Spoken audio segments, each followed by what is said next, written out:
ሰበር ዜና የትግራይ ሰላም ደፈረሰ። አደገኛ የተባለ ጦርነት ተቀስቅሷል። የትግራይ ሰላም ኃይል በመቀለ የሰራው ማንም ያልገመተው ኦፕሬሽን የህወሓት ኃይሎችን ከፍተኛ ትርምስ ውስጥ ከቷል። ከመቀለ እጅግ የተለየ ሰበር ዜና ተልኮልናል፣ በዝርዝር ይቀርባል። እጅግ ሰግጣጭ ሰው እንደ ቅጠል የረገፈበት ልብ ሰባሪ ኩነት አማራ ክልል ውስጥ ተፈጥሯል። ከስፍራው የደረሰንን ሰበር ዜና በቆይታችን እናቀርባለን። መንገድ ላይ የሴቶችን ሱሪ ያወለቁ ግለሰቦችን በተመለከተ ትንታኔ ዘገባ አዘጋጅተናል። ይህ ጥበብ ሚዲያ ነው። ጥበብ ሚዲያ በጋዜጠኞች የተመሰረተ ሚዛናዊና ተአማኒ መረጃዎችን በየዕለቱ የሚያደርሳችሁ ገለልተኛ የሚዲያ ተቋም ነው። ለቤቱ አዲስ የሆናችሁ ሰብስክራይብ በማድረግ የደወል ምልክቷን በማብራት የቤቱ አባል ተሆኑ ዘንድ በታላቅ ትህትና እንጠይቃለን። ለዕለታዊ እንቅስቃሴ ይረዳችሁ ዘንድ የዕለቱን የውጭ ሀገር ገንዘቦችን የምንዛሬ ዋጋ ነግረናችሁ ወደ ዝርዝር ዘገባዎቹ እናልፋለን። ጥበብ ሚዲያ የህዝብ ድምፅ ነው። ዛሬ የኢትዮጵያ ንግድ ባንክ አንዱን የአሜሪካን ዶላር 139 ብር ከ6 ሳንቲም ገዝቶ 142 ብር ከ4 ሳንቲም ይሸጣል። የሳውዲ አረቢያ ሪያልን 37 ብር ከ2 ሳንቲም ገዝቶ 37 ብር ከ9 ሳንቲም ይሸጣል።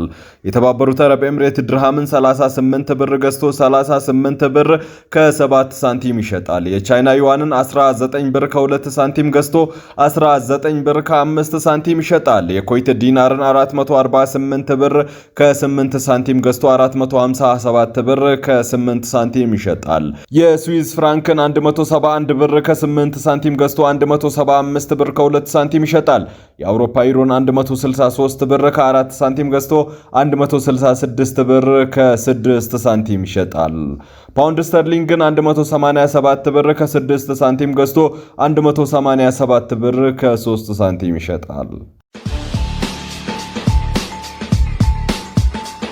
አሜሪካ በኢትዮጵያ ለሚገነባው ግዙፉ አውሮፕላን ማረፊያ ድጋፍ ለማድረግ ቃል ገባች። ይህ የአፍሪካ ቀንድ የትራምፕ መጀመሪያው ትልቅ ተነሳሽነት ነው ተብሏል።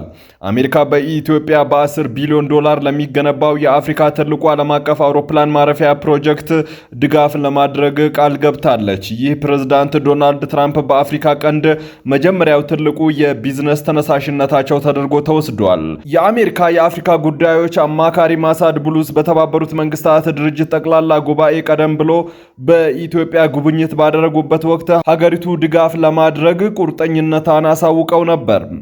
እንደ ቢዝነስ ኢንሳይደር ዘገባ ብሉስ የአሜሪካ ዓለም አቀፍ የልማት ፋይናንስ ኮርፖሬሽን በፕሮጀክቱ እንደሚሳተፍና ከቦይንግ ጋር በመተባበር ከኢትዮጵያ አየር መንገድና በአፍሪካ ባሉ ሌሎች ስራዎች ላይ እየሰራ መሆኑን አረጋግጠዋል።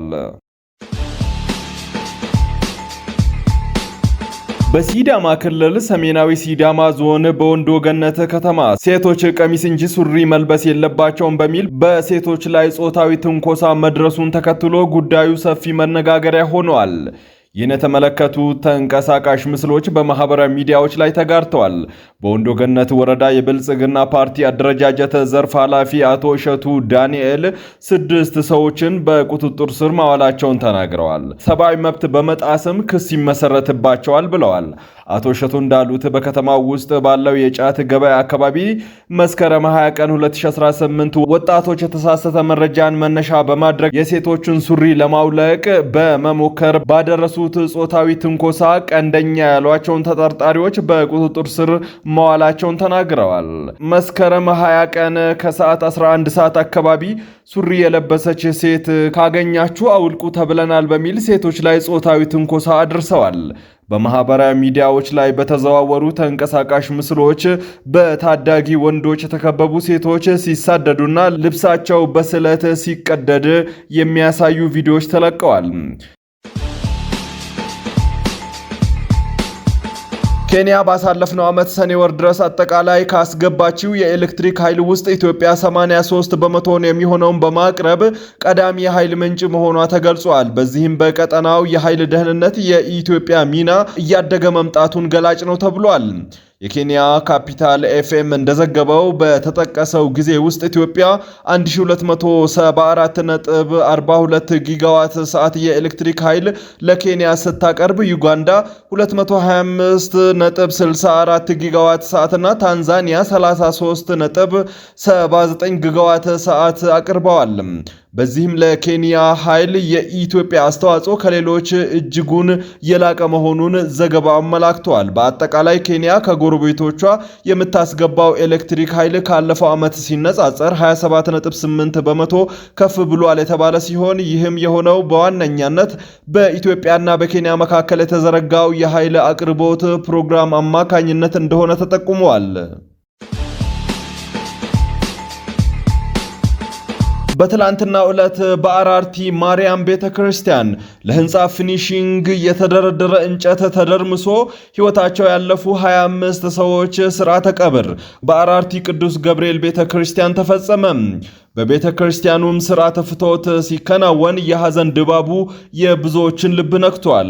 ቀሪዎቹ 6 ሰዎች ደግሞ ወደ ትውልድ ቀያቸውና ወደ ገጠራማ ከተማ ተልኮ ሥርዓተ ቀብራቸው እንደሚፈጸም ተናግረዋል። ጥበብ ሚዲያ በወገኖቻችን ህልፈተ ሕይወት የተሰማውን ጥልቅ ሐዘን እየገለጸ ለወዳጅ ዘመዶቻቸው መጽናናትን ይመኛል። ጠቅላይ ሚኒስትር አብይ አህመድ በሶማሊያ ክልል ለሚገነቡት የጎዴ ነዳጅ ማጣሪያ ፋብሪካ እንዲሁም የዩሪያ ማዳበሪያ ፋብሪካ መሰረተ ድንጋይ መጣሉን አስታወቁ። በትላንትናው ዕለት ወደ ሶማሊያ ክልል ያመሩት ጠቅላይ ሚኒስትሩ በይፋዊ የፌስቡክ ገጻቸው ባሰፈሩት መልእክት መስከረም 22 ቀን 2018 ዓመተ ምህረት የሁለቱ ፋብሪካዎች ግንባታ መጀመሩን አብስረዋል። በክልሉ ይገነባል የተባለው የጎዴ ነዳጅ ማጣሪያ ሂላል ከተባለ የነዳጅ ስፍራ ድፍድፍ ነዳጅን እንደሚያወጣና እንደሚያጣራ እንዲሁም እንደሚያጠራቅም ገልጿል። የነዳጅ ማጣሪያ ፋብሪካው በዓመት 3.5 ሚሊዮን ቶን ነዳጅ አምርቶ የማቅረብ አቅም እንዳለው መልእክታቸውን አስፍረዋል። የጎዴ ነዳጅ ማጣሪያ ድርጅት የሚገነባው በጎልደን ኮንከርድ ግሩፕ እንደሆነም ተጠቅሷል። በሶማሊያ ክልል ለዓመታት የነዳጅና የተፈጥሮ ጋዝ ፍለጋ ሲያካሄድ የነበረው ጎልደን ኮንከርድ ግሩፕ በካሉብና ሐላል ሳይቶች ሲያከናውን የነበረውን ፕሮጀክት መጀመሪያ ምዕራፍ ማጠናቀቁን የገንዘብ ሚኒስቴር በትላንትናው ዕለት አስታውቆ ነበር። ከገንዘብ ሚኒስትሩ አህመድ ሽዴ ጋር የተገናኙት የጂሲኤል ግሩፕ ሊቀመንበር ዣን ጉሻን ቀጣዩን የኢንቨስትመንት ምዕራፍ እቅድና ገንዘብ ልውውጥን በተመለከተ እንደተነጋገሩ ተገልጿል። በቀጣይ ኩባንያው በነዳጅ ማጣሪያ ልማት እንዲሁም በድሬዳዋ ከተማ የብረት ማቅለጫ ማዕከል ስራ ላይ እንደሚሰማራ አስታውቋልም ተብሏል። በተመሳሳይ በዛሬው ዕለት መሰረተ ድንጋዩ የተጣለው የዩሪያ ማዳበሪያ ፋብሪካ ደግሞ የኢትዮጵያ ኢንቨስትመንት ሆልዲንግ ግሩፕ ከዳንጎቴ ግሩፕ ጋር በመተባበር የሚገነባ እንደሆነ ጠቅላይ ሚኒስትር አብይ አህመድ ገልጸዋል። በነሐሴ ወር ሁለቱ አካላት ግንባታውን ለማከናወን በተፈራረሙበት ወቅት የዳንጎቴ ግሩፕ የፋብሪካውን 60 በመቶ ድርሻ እንደሚይዝና የኢትዮጵያን ኢንቨስትመንት ሆልዲንግ ደግሞ 40 በመቶን ድርሻ እንደሚኖረው ተገልጾ ነበር። ጠቅላይ ሚኒስትር አብይ አህመድ ለማዳበሪያ ግብዓትነት የሚውለው የተፈጥሮ ጋዝ ከካሉብ የጋዝ ስፍራ እንደሚወጣ አስታውቋል። ፋብሪካው የሚወጣውን ጋዝ ለማጓጓዝ 108 ኪሎ ሜትር የማጓጓዣ ቱቦ እንደሚጠቀም እንዲሁም በዓመት 3 ሚሊዮን ቶን ምርት እንደሚያቀርብ አስታውቀዋል። የማዳበሪያ ፋብሪካው ግንባታ ከ3 ዓመታት ብዙም ባልበለጠ ጊዜ ውስጥ እንደሚጠናቀቅ ከዚህ ቀደም ተገልጾ ነበር። ሁለቱ አሻጋሪ ፕሮጀክቶች ሲሉ ፋብሪካዎቹን የጠሩት ጠቅላይ ሚኒስትር አብይ አህመድ ዛሬ ለኢትዮጵያውያን ሁሉ የሚያኮራ ታሪካዊ ሁነት ተፈጽሟልም ብለዋል። እነዚህ ፕሮጀክቶች የኢንዱስትሪ እድገትን ከማሳየት በላይ ናቸው። እድሎችን የመጠቀም፣ ትብብሮችን የማጠናከር፣ ሰላምን የማጽናት የጋራ ኃላፊነትን የሚያሳዩ ናቸው ሲሉ ግንባታቸው የተጀመሩትን ፋብሪካዎች አሞካሽተዋል። ሐራ መሬት በሚል ስም በአፋር ክልል የሚንቀሳቀሰው ከህወሓት ታጣቂ ኃይል ተገንጥሎ የወጣው ታጣቂ ቡድን በትግራይ ላይ ጥቃት ለመፈጸም ሲሞክር ከአካባቢው የአፋር ህዝብ ጋር ግጭት መፍጠሩን ተከትሎ የትግራይ ጊዜያዊ አስተዳደር ድርጊቱን በጽኑ አወገዘም። አስተዳደሩ መስከረም 21 ቀን 2018 ባወጣው መግለጫ ታጣቂ ቡድኑ በአፋር ህዝብ ላይ የከፈተው ተኩስ በምንም አይነት ሁኔታ ተቀባይነት የሌለውና የትግራይና የአፋር ህዝቦችን ወንድማማችነት የሚጎዳ ነው ብሎታል።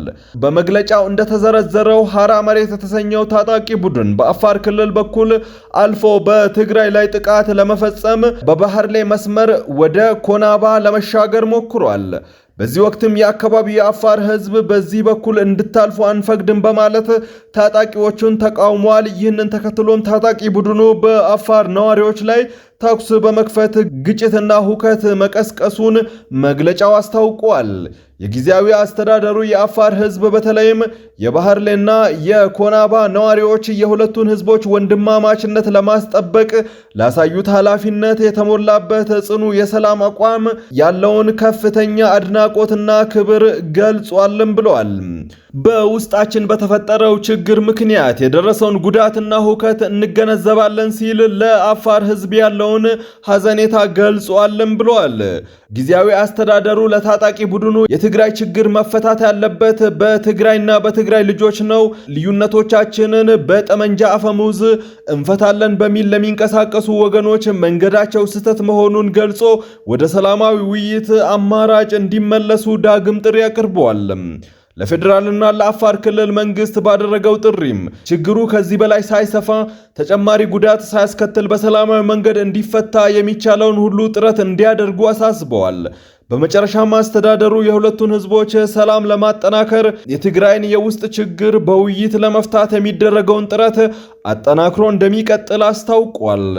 በተያያዘ ዜና ራሱን የትግራይ የሰላም ኃይል ቲፒኤፍ ብሎ የሚጠራው ነፃ መሬት ላይ የሰፈረው ወታደራዊ ኃይል ሌሊቱን መቀለን ጨምሮ በክልሉ አንዳንድ ከተሞች ስሙን በግድግዳዎች ላይ ተጽፎ በመገኘቱ የህወሓት ኃይሎች ቤት ለቤት አሰሳ መጀመራቸው ተነግሯል። በዚህ በርካታ ወጣቶች በጥርጣሬ ተይዘው መታሰራቸውን የደረሰን መረጃ ያመላክታል። ህወሓት ከሰሞኑ ታጣቂ ኃይሉን ወደ ጎንደር ያስጠጋ ሲሆን ቲፒኤፍ ከተሰኘው ቡድን ስጋት እንደተፈጠረበት የተነገረ ይገኛል። ክቡራትና ክቡራን የጥበብ ሚዲያ ቤተሰቦች ለሰዓቱ የመራረጥናቸው ዘገባዎቻችን በዚህ አብቅተዋል። መረጃን ከጥበብ ስለተከታተላችሁ ከልብ እናመሰግናለን። ጥበብ ሚዲያ በጋዜጠኞች የተመሰረተ ሚዛናዊና ተአማኒ መረጃዎችን በየዕለቱ የሚያደርሳችሁ ገለልተኛ የሚዲያ ተቋም ነው። ለቤቱ አዲስ የሆናችሁ ሰብስክራይብ በማድረግ የደወል ምልክቷን በማብራት የቤቱ አባል ተሆኑ ዘንድ በታላቅ ትህትና እንጠይቃለን። ጥበብ ሚዲያ የህዝብ ድምፅ ነው።